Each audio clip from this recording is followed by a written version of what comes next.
Isn't it strange that whenever a need arises, God takes care of us? If we ever have a need, God always allows us to rise to the occasion. God made us a promise in 1 Corinthians 10:13 that anytime that we're tempted, anytime that we face trials, anytime that these things come into our lives that challenge us, He's always going to provide us with a way out so that we can stand up under it. He's always going to allow us that escape route. Now, sometimes we take that escape route, and sometimes we look at it and say, oh, that's nice, and we go about doing what we want to do and succumbing to the temptation. But if we don't rise up and defeat our need, it's our fault, not God's. God's done what He promised. He's taken care of us. And that's always been the case. If you think about it, at the time of the flood, God saw a need to destroy the earth. But at the same time, God also saw a need to save Noah and his family. And so God provided the means by which Noah and his family could be saved. Now, it wasn't God said, okay, Noah, here's the thing. I'm going to magically make an ark appear, and then I am going to teleport you and your family onto that ark, along with the animals and everything. And God gave Noah instructions. Should Noah have chosen not to follow those instructions, Noah would have died in the flood with everybody else. But because he chose to obey God and do what God told him to do, everything worked out fine for him. The same is true about the period of the judges. A need would arise and God would provide someone to meet that need. Much like we talked about last week with the cycle of Israel and how they would just move around in that cycle over and over and over again. Tonight I want us to take some time to talk about 3 of these occasions. If you would open up your Bibles to Judges chapter 3. Tonight we're going to look at the first 3 judges that are recorded for us. In each case, I want us to see how the need arose and then how the need was met by God. Let's start by looking at the first one, Othniel. If you would follow along as I read Judges 3, verses 7 through 11.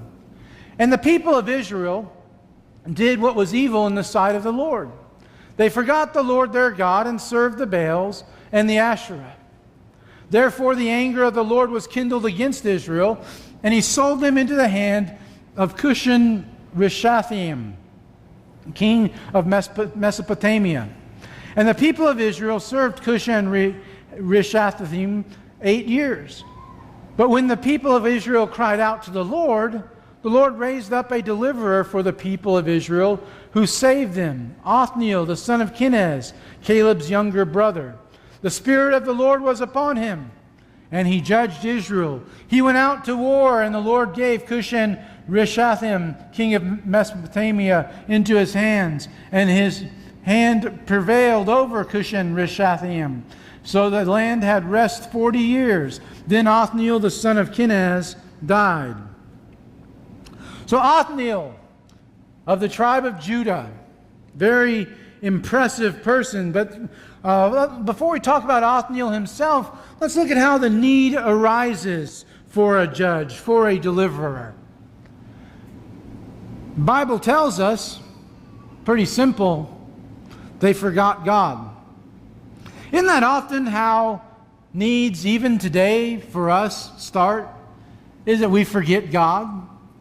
We just forget Him and everything. In fact, if you turn back and look at Judges chapter 2, verse 10, and there arose another generation after them who did not know the Lord or the work that He had done for Israel. An entire generation of Israelites grew up not knowing God. So how could they remember God if they didn't know God? And they didn't know God because their parents failed to train them to know God, failed to bring them up knowing God and appreciating God for all of the many things that God did for the Israelites. But they simply forgot God. And that's where the need came in. They served Baal and Asherah, notorious idols. Bad, bad things. Well, let's not be too hard on them, though, because a lot of times we put idols ahead of God as well. Maybe not idols made of wood or stone or in the shape of a person or anything. Maybe not like they did, but we put other things before God. And that's just as bad of idolatry as the Israelites did. And so for 8 years they were subject to the Mesopotamians.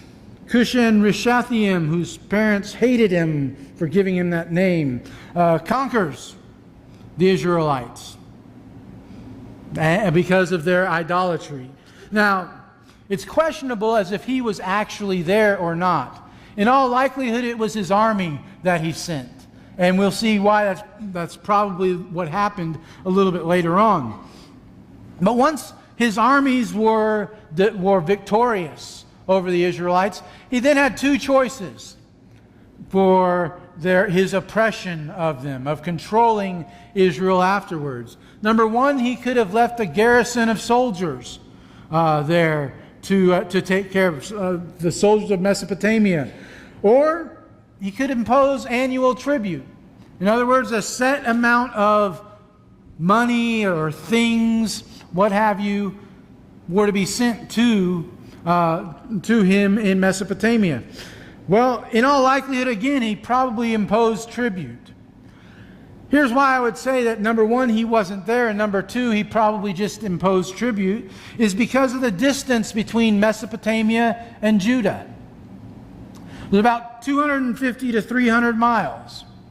Now, this isn't as simple as getting an Air Force cargo plane and filling it with soldiers and flying them for an hour or so, and then they land and they get out, and then the other ones get in and they go home. That's not the way that there would need to be a rotation of troops, but it wasn't that simple. So that 250 to 300 miles is the shortest distance. By the way, in that distance was what's known as the Arabian Desert. And the only way to get from point A to point B, if you were going to go the shortest distance, was to cross the Arabian Desert, which would probably result in some casualties for his army. And so it's very likely, again, that he wasn't there and that he simply imposed tribute on the Israelites. Besides, that was the usual strategy of the day. It was sort of like, we came, we beat you in battle, now you're going to pay us whatever we tell you to pay us, or we're going to come back and be a lot worse. Kind of like parents telling your kids, don't you make me come up there. Don't you make me come back there. You know how that works and everything. That's sort of what they would do. Don't you make us come back there. Or something worse was going to happen to you. Well, the need arises. 8 years. Finally, the Israelites figure it out, and they cry out to God, and God raises a deliverer, Othniel. Othniel was a special person. In fact, it tells us here he was the son of Caleb's younger brother, Kenaz. That makes Othniel the nephew of Caleb. But that's not his only connection to Caleb. And yes, it's the Caleb that was with Joshua when they went to spy on the land the first time. Caleb and Joshua said, yes, we can take it. The other 10 spies said no. This is the same Caleb, okay? But Othniel has curried Caleb's favor before. In Joshua 15, verses 16 and 17, we read, and Caleb said, whoever strikes Kiriath-Sepher and captures it, to him I will give Achsah, my daughter, as wife. And Othniel, the son of Kenaz, the brother of Caleb, captured it. And he gave him Achsah, his daughter, as wife. Judges 1, 12 and 13 says pretty much the exact same thing. So not only was Othniel Caleb's nephew, Othniel was Caleb's son-in-law. And so, those are some pretty lofty genetic shoes to fill. And yet Othniel apparently is equal to the task. He most likely the way that it worked is that he would be laid on the tribute. By being laid on the tribute, what you were saying, you remember he's saying, don't you make us come back there. He's basically saying, hey, come and get it. And we'll be waiting for you. And so that's what happened. The army of Cushan would return to Judah, and Othniel defeats him in battle. They have a war. Othniel and the Israelites are successful, and they free Israel from his control. And then Othniel rules for 40 years. 40 is a very common number in Scripture. If you think about it, how many days and nights did it rain during the flood? 40 days and 40 nights. New Testament example, Jesus was in the desert before his 3 big temptations, 40 days and 40 nights fasting. So the number 40 is a significant number in Scripture. Othniel led Israel for 40 years. Then Othniel died. And as we learned last week, in the cycle of Israel, once the deliverer died, Israel went right back into sinning. And that's exactly what happened. And so the need arose for Ehud of Benjamin. If you would follow along as I read verses 12 through 30 of Judges 3. And the people of Israel again did what was evil in the sight of the Lord. And the Lord strengthened Eglon, the king of Moab, against Israel, because they had done what was evil in the sight of the Lord. He gathered to himself the Ammonites and the Amalekites, and went and defeated Israel. And they took possession of the city of palms. And the people of Israel served Eglon, king of Moab, 18 years. Then the people of Israel cried out to the Lord, and the Lord raised up for them a deliverer, Ehud, the son of Gera, the Benjaminite, a left-handed man. The people of Israel sent tribute by him to Eglon, the king of Moab, and Ehud made for himself a sword with 2 edges, a cubit in length, and he bound it on his right thigh under his clothes. And he presented the tribute to Eglon, king of Moab. Now Eglon was a very fat man.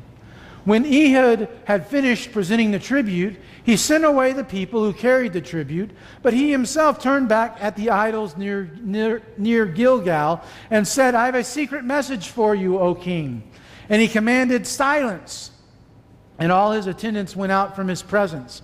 And Ehud came to him as he was sitting alone in his cool roof chamber. And Ehud said, I have a message from God for you. And he arose from his seat, and Ehud reached with his left hand, took the sword from his right thigh, and thrust it into his belly. And the hilt also went in after the blade, and the fat closed over the blade, for he did not pull the sword out of his belly, and the dung came out. Then Ehud went out into the porch and closed the doors of the roof chamber behind him and locked them. When he had gone, the servants came, and when they saw that the doors of the roof chamber were locked, they thought, surely he is relieving himself in the closet of the cool chamber. And they waited until they were embarrassed. But when he still did not open the doors of the roof chamber, they took the key and opened them, and there lay their lord dead on the floor. Ehud escaped while they delayed, and he passed beyond the idols and escaped to Syria, where when he arrived, he sounded the trumpet in the hill country of Ephraim. Then the people of Israel went down with him from the hill country, and he was their leader. And he said to them, follow after me, for the Lord has given your enemies, the Moabites, into your hands. So they went down after him and seized the fords of the Jordan against the Moabites, and did not allow anyone to pass over. And they killed at that time about 10,000 of the Moabites, all strong, able-bodied men. Not a man escaped. So Moab was subdued that day under the hand of Israel, and the land had rest for 80 years. Again, we start by looking at the need arising. We're told here that they did evil in God's sight. Do you notice the ever so slight and subtle little difference between with with Othniel, they did evil in the sight of the Lord. They forgot their God, the Lord their God. And what we're told here in Ehud's case, they simply did evil in the eyes of the Lord. It wasn't that they forgot God. It was almost as if they said, you know what? We know what God told us to do, but we're going to do something different. It was almost them thumbing their nose, you might say, at God. Just telling God, sorry. But, it's just like what we read twice in Judges. In those days, Israel had no king. Everyone did what was right in his own eyes. They do evil in the sight of God, and for 18 years they were subjected to Moab, specifically Eglon, king of Moab, who got fat off the tribute. In fact, he got very fat. Anyway, so Ehud arises. Something special and unique about Ehud is he is a southpaw. He is left-handed. Most people typically fought with their right hand. They would wield the sword with their right hand. Typically, though, Benjaminites fought with their left hand. And the people of Benjamin had become very adept with deadly weapons. Plus, they were fighting backwards to what the enemy was used to because they were using their left hand instead of their right hand. It's kind of like in boxing, they call it the southpaw jinx, because if you're fighting another person that is left-handed, they do everything backwards and it throws your timing off and everything. Learn that watching Rocky, okay? But anyway, the point is that left-handed people do some weird stuff, right, Mickey? I'm just sort of weird left-handed people. Anyway, but they lead singing with their left hand. How do they do that? Anyway, but Ehud was a left-handed person. And he defeats Eglon. And he does it in a rather unique way. Rather than just not giving him the tribute, he actually takes the tribute to him. He delivers the tribute, probably oil, wood, animal skins, other natural resources of the area. It was carried to Eglon by servants. And then after he's delivered the tribute, they're walking back. And it's almost like he says, hey, Eglon, I have a private message, a special message for you from God. Kind of like, I almost forgot something. Eglon, I have a special message for you. So the servants leave the king and Ehud alone. I don't know, maybe some of Eglon's men searched, patted Ehud's left thigh down, make sure that he didn't have a sword there or anything, because that's where most people would carry their sword. And then Ehud tells Eglon, got a message for you from God. And Ehud's message, he takes that sword from his right thigh with his left hand, taking Eglon totally by surprise, and he shoves that cubit-long blade into Eglon's belly. You say, well, what's a cubit? A cubit is about 18 inches, okay? So this is not just a small little pocket knife type thing. The hilt goes in after it. We're not told that the blade came out the back. We're just told that the front closed in over the blade. Okay, I'm sorry if that grosses you out. But that's what the text tells us. That tells you a little bit about Eglon and how incredibly large he actually was. Meanwhile, Ehud escapes into Israelite territory and sounds the trumpet, sounds the cry for battle and in the hill country of Ephraim and excuse me, and all. And while Eglon relieved himself, at least according to his people, Ehud prepared an ambush. Once they discover that Eglon wasn't relieving himself, that he had been killed, they come after Ehud. Well, Ehud set up that ambush, and 10,000 Moabite men, able-bodied men, soldiers, are killed. No one survived. And there was peace for 80 years. Ehud is able to judge not 40 years, but 80 years. A longer period of peace. But yet again, and one more time, he dies. And Israel does evil in the eyes of the Lord. That gives rise to a man named Shamgar of Dan, probably. Verse 31. After him was Shamgar, the son of Anath, who killed 600 of the Philistines with an ox goad, and he also saved Israel. Wow. That's sort of not real lot of information there, given that we just read about Ehud and his exploits and everything. But the need arises nonetheless. The Philistines begin oppressing Israel. The Bible doesn't say how long they oppressed Israel in this instance. It doesn't say how they oppressed Israel as well. In fact, the Bible doesn't even tell us exactly why the need was there.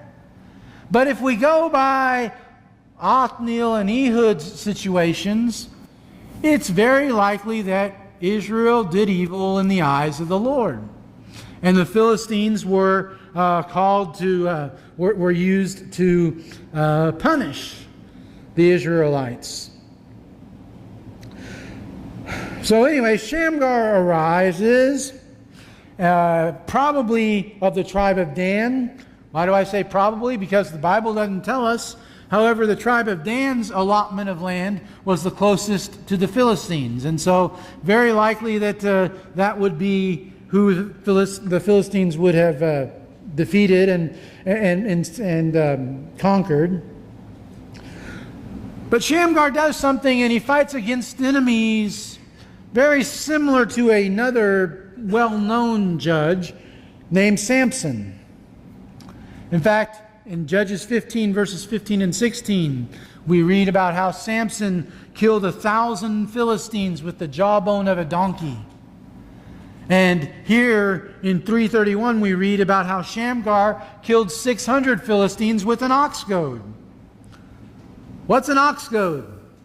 An ox goad is a sharpened stick, pointed sharpened stick, that you use to, shall we say, urge the ox to further effort. And that's how it was done. And he also saved Israel. Now we can learn an awful lot from all three of these guys, all three of these judges. But I think especially Shamgar teaches us a very important lesson, even though not much is said about him. And that actually is the lesson.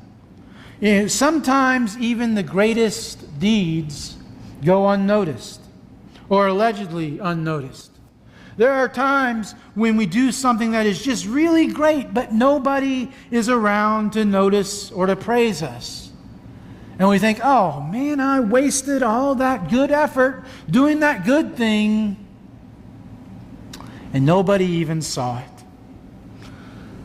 Well, don't be too sure that nobody saw it, because God saw it. God knows what we did. We need to remember what Paul says in Galatians 1 verse 10.